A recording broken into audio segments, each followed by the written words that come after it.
Hello ನಮಸ್ಕಾರ. ನಾನು ಕೊಪ್ಪಳದಿಂದ Sharanappa ಚಲಪೂರ್. News 18ಗೆ ಸ್ವಾಗತ. ನ್ಯೂಸ್ 18 ಸಬ್ಸ್ಕ್ರೈಬ್ ಆಗಿ ನ್ಯೂಸ್ 18ನ ಸಾಮಾಜಿಕ ಜಾಲತಾಣವನ್ನು ಫಾಲೋ ಮಾಡಿ.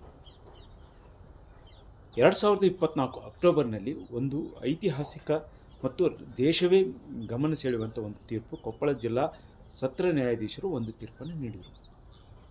ದಲಿತ ಮತ್ತು ಸವರ್ಣೀಯರ ಮಧ್ಯೆ ನಡೆದಿರುವಂಥ ವಿವಾದದಲ್ಲಿ ಆ ಘಟನೆಯಲ್ಲಿ ಕಾರಣರಾಗಿರುವಂಥ 101 ಜನರಿಗೆ ಜೀವಾವಧಿ ಶಿಕ್ಷೆಯನ್ನು ವಿಧಿಸಿ ಒಂದು ಆದೇಶ ಹೊರಡಿಸಿದ್ರು. ಇದು ದೇಶವನ್ನೇ ಗಮನ ಸೆಳೆಯಿತು. ಇಷ್ಟು ದೊಡ್ಡ ಪ್ರಮಾಣದಲ್ಲಿ ಜೀವಾವಧಿ ಶಿಕ್ಷೆಯನ್ನು ನೀಡಿದರು. ಆ ಶಿಕ್ಷೆಯ ನಂತರ ಅಲ್ಲಿರುವಂಥ ಸವರ್ಣೀಯರು ಧಾರವಾಡದ ಹೈಕೋರ್ಟಿಗೆ ಹೋಗಿ ಈಗ ಅವರು ಆ ಆದೇಶಕ್ಕೆ ತಡೆಯಾಜ್ಞೆ ತಂದು ಈಗ ಗ್ರಾಮದಲ್ಲಿ ಜಾಮೀನಿನ ಮೇಲೆ ಹೊರಗಿದ್ದಾರೆ.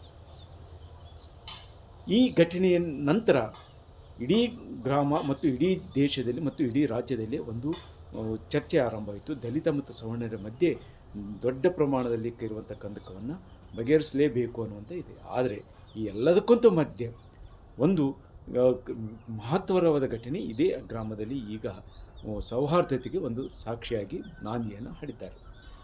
ಗಂಗಾವತಿ ತಾಲೂಕಿನ ಮರ್ಕುಂಬಿ ಅನ್ನುವಂಥ ಗ್ರಾಮ 2014ರಲ್ಲಿ ಒಂದು ಸಣ್ಣ ಘಟನೆ ಆರಂಭವಾಗಿದ್ದು ದಲಿತ ಮತ್ತು ಸವರ್ಣೀಯರ ಮಧ್ಯೆ ದೊಡ್ಡ ಮಟ್ಟದಲ್ಲಿ ಗಲಾಟೆಯಾಗಿ ಗುಡಿಸಲಿಗೆ ಬೆಂಕಿ ಇತ್ತು. ಅದರ ನಂತರ ಒಬ್ಬ ವ್ಯಕ್ತಿ ಸಹ ದಲಿತ ವ್ಯಕ್ತಿ ಸಾವನ್ನಪ್ಪಿದ. ಈ ಘಟನೆ ಭಾರೀ ಪ್ರಮಾಣದಲ್ಲಿ ಚರ್ಚೆ ಆಗಿತ್ತು. ಆ ನಂತರದಲ್ಲಿ ಅದು ಜಿಲ್ಲಾ ಮತ್ತು ಸತ್ರ ನ್ಯಾಯಾಧೀಶರ ಮುಂದೆ ಅದು ವಿಚಾರಣೆ ನೀಡಿತು. ಕಳೆದ 10 ವರ್ಷಗಳ ವಿಚಾರಣೆ ನಂತರ ಅಕ್ಟೋಬರ್ 24 ಅಂದರೆ 2024ರಲ್ಲಿ ಇದಕ್ಕೆ ತೀರ್ಪು ನೀಡಿತು. ಆ ತೀರ್ಪಿನ ನಂತರ ಈಗ ಎಲ್ಲರೂ ಮತ್ತೆ ಜಾಮೀನು ನೋಡಿ ಈಗ ಹೊರಗೆ ತಮ್ಮ ಗ್ರಾಮಕ್ಕೆ ಬಂದು ಸೇರಿದ್ದಾರೆ.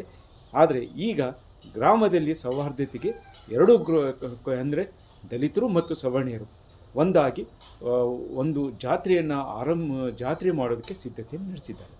ಅಹಿತಕರ ಘಟನೆ ಆಗಿದ್ದ ಒಂದು ಸಂದರ್ಭದಲ್ಲಿ ಯಾವುದೇ ರೀತಿಯ ನಮ್ಮಲ್ಲಿ ಅಸ್ಪೃಶ್ಯತೆ ಇಲ್ಲ, ಸಮಾನತೆ ಇದೆ, ಜಾತಿ ಯಾವುದಾದ್ರೂ ಮನುಷ್ಯ ಒಳ್ಳೆಯವನಾದರೆ ಸಾಕು ಎಂಬ ಭಾವೈಕ್ಯದಿಂದ ಮತ್ತು ದಲಿತರು ಮತ್ತು ಸವರ್ಣಿ ಎನ್ನದೇ ಮುಂಬರುವ ಈ ದುರ್ಗಾದೇವಿ ಜಾತ್ರೆ ಫೆಬ್ರವರಿ 12 ಮತ್ತು 13ನೇ ತಾರೀಕಿನಿಂದ ನಡೆಯಲಿದೆ.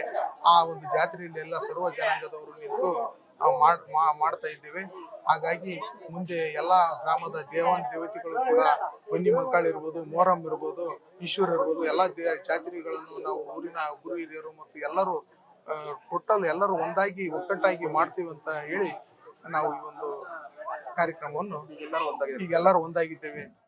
ಈ ಕುರಿತು ಏನು ಅಂಕ್ಲಿ ಮಠದ ಪೂಜ್ಯರೇನಿದ್ದಾರೆ ಫಕೀರೇಶ್ವರ ಸ್ವಾಮಿಗಳು ಅವರ ಒಂದು ಸಾನ್ನಿಧ್ಯದಲ್ಲಿ ಒಂದು ಸಭೆಯನ್ನು ಸೇರಿದರು. ದುರ್ಗಾದೇವಿಯ ಜಾತ್ರೆ ಏನು ಮುಂದಿನ ಫೆಬ್ರವರಿ 12ಕ್ಕೆ ನಡೀತಾ ಇದೆ. ಆ ಜಾತ್ರೆಗೆ ಸವರ್ಣೀಯರು ಮತ್ತು ದಲಿತರು ಇಬ್ಬರೂ ಸೇರಿ ಜಾತ್ರೆಯನ್ನು ಅದ್ಧೂರಿಯಾಗಿ ಆಚರಿಸೋಕ್ಕೆ ಸಿದ್ಧತೆ ಮಾಡಿದರು. ಬಲವಿದೆ ಅನ್ನುವುದನ್ನು ತೋರಿಸಿಕೊಟ್ಟವ್ರು ಯಾರಾದರೂ ಇದ್ರ ನಮ್ಮ ಮರಕುಂಬಿ ಗ್ರಾಮದ ಸದ್ಭಕ್ತರು ಅನ್ನುವಂಥದ್ದನ್ನು ಈ ಸಂದರ್ಭದಲ್ಲಿ ಹೇಳಬೇಕಾಗ್ತಾ ಇದೆ.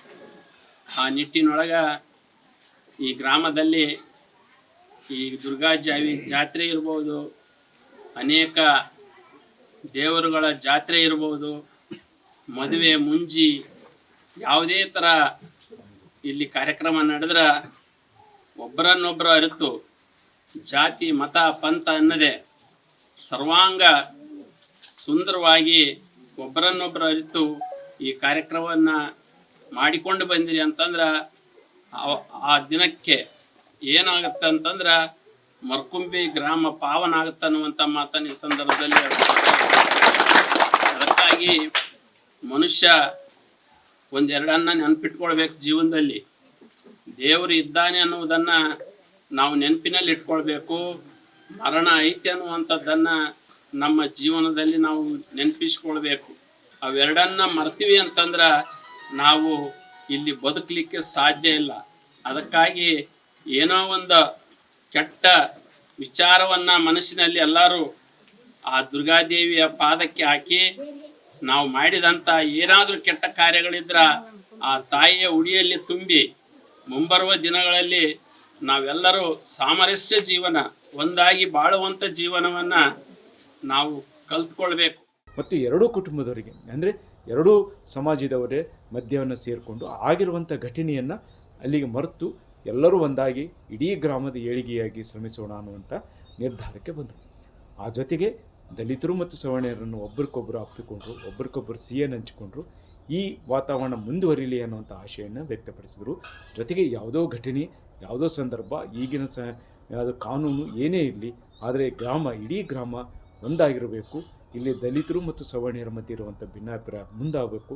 ಎಲ್ಲರೂ ಒಂದಾಗೋಣ, ಎಲ್ಲರೂ ನಿರ್ಧಾರ ಆಗೋಣ ಅನ್ನುವಂಥ ಮಾತನ್ನು ದಲಿತರು ಮತ್ತು ಸವರ್ಣೀಯರು ಹೇಳಿದ್ದು ಒಂದು ಹೊಸ ಪರಂಪರೆಗೆ ನಾಂದಿಯಾಗಿದೆ. ಯಾಕಂದರೆ ಒಂದು ಗ್ರಾಮೀಣ ಭಾಗದಲ್ಲಿ ಇರುವಂಥ ಈ ಅಸ್ಪೃಶ್ಯತೆ ಏನಿದೆ ಅದು ನಿವಾರಣೆ ಆಗಬೇಕು ಅನ್ನುವಂಥ ಒಂದು ಪ್ರಯತ್ನ ನಡೆದಿದೆ. ಈಗಾಗಲೇ ಕೊಪ್ಪಳ ಜಿಲ್ಲೆಯಲ್ಲಿ ಮೈಯಾಪುರದಲ್ಲಿ ಆಗಿರುವಂಥ ವಿನಯ್ ಅನ್ನುವಂಥ ವಿದ್ಯಾರ್ಥಿ ಒಬ್ಬ ಬಾಲಕನನ್ನು ದೇವಸ್ಥಾನಕ್ಕೆ ಹೋಗಿರುವಂಥ ಕಾರಣಕ್ಕಾಗಿ ಇಲ್ಲಿ ಆತನ ಬಹಿಷ್ಕಾರ ಹಾಕಿತ್ತು. ಅದರ ನಂತರ ಇಡೀ ರಾಜ್ಯ ಸರ್ಕಾರ ಅದಕ್ಕೆ ವಿನಯ ಸಾಮರಸ್ಯ ಅನ್ನೋಂಥ ಯೋಜನೆ ಇತ್ತು.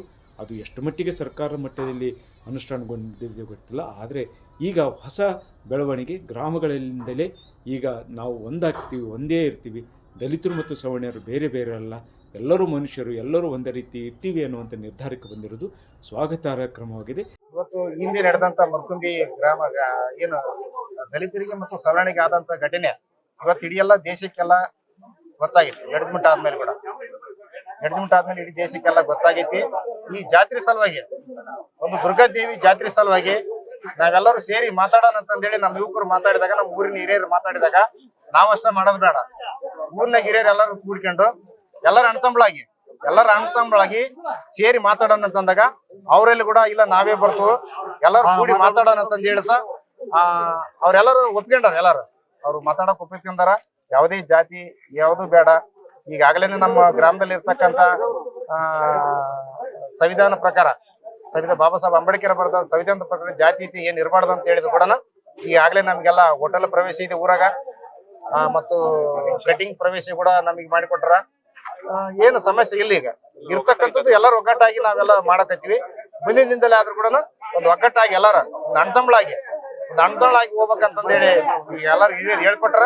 ಹಂಗಾಗಿ ಮರ್ಕುಂಬಿ ಗ್ರಾಮದ ನಮ್ಮ ಹಿರಿಯರು ಮತ್ತು ಅಲ್ಲಿ ಊರಾಗಿರ್ತಕ್ಕಂಥ ಎಲ್ಲ ಹಿರಿಯರು ಕೂಡಿ ಅವ್ರಿಗೆ ನಾವೆಲ್ಲರಿಗೆ ಧನ್ಯವಾದ ಹೇಳೋಣ. ಎಲ್ಲರ ಅಣ್ತಂಬಳಾಗಿ ಹೋಗ್ಬೇಕಂತ ನನಗೆ ಹೇಳಕ್ಕಿರೋದಿಷ್ಟ. ಈ ನಿಟ್ಟಿನಲ್ಲಿ ಮುಂದಿನ ದಿನಗಳು ಫೆಬ್ರವರಿ 12ಕ್ಕೆ ಇಡೀ ಗ್ರಾಮದವರು ಅದ್ಧೂರಿಯಾಗಿ ದುರ್ಗಾದೇವಿಯ ಜಾತ್ರೆಗೆ ಸಿದ್ಧತೆ ನಡೆಸಿದ್ದಾರೆ. ಆ ಸಿದ್ಧತೆ ಇನ್ನಷ್ಟು ಹೆಚ್ಚಾಗಲಿ, ಎಲ್ಲರಲ್ಲಿ ಸೌಹಾರ್ದತೆ ಬೆಳೆಸಲಿ ಅನ್ನೋದು ಇಲ್ಲೇ ಜನರ ಆಶಯವಾಗಿದೆ. ಶರಣಪ್ಪ ಬಾಚುಲಾಪುರ್, ನ್ಯೂಸ್ 18 ಕೊಪ್ಪಳ. ನಿರ್ಭೀತ, ನಿಷ್ಪಕ್ಷಪಾತ, ವಿಶ್ವಾಸಾರ್ಹ ಸುದ್ದಿಗಳಿಗೆ ಮತ್ತೊಂದು ಹೆಸರಾಗಿರೋ ನ್ಯೂಸ್ 18 ಕನ್ನಡ ಈಗ ಆಪ್ನಲ್ಲೂ ಲಭ್ಯ ಇದೆ. ದಯವಿಟ್ಟು ಇಲ್ಲಿರೋ QR ಕೋಡ್ ಅನ್ನು ಸ್ಕ್ಯಾನ್ ಮಾಡಿಕೊಂಡು ಆಪ್ ಡೌನ್ಲೋಡ್ ಮಾಡೋದಕ್ಕೆ ಮರಿಬೇಡಿ. ನಿಮ್ಮ ಬೆಂಬಲ ಹೀಗೆ ಸದಾ ನಮ್ಮೊಂದಿಗಿರಲಿ. ಧನ್ಯವಾದ.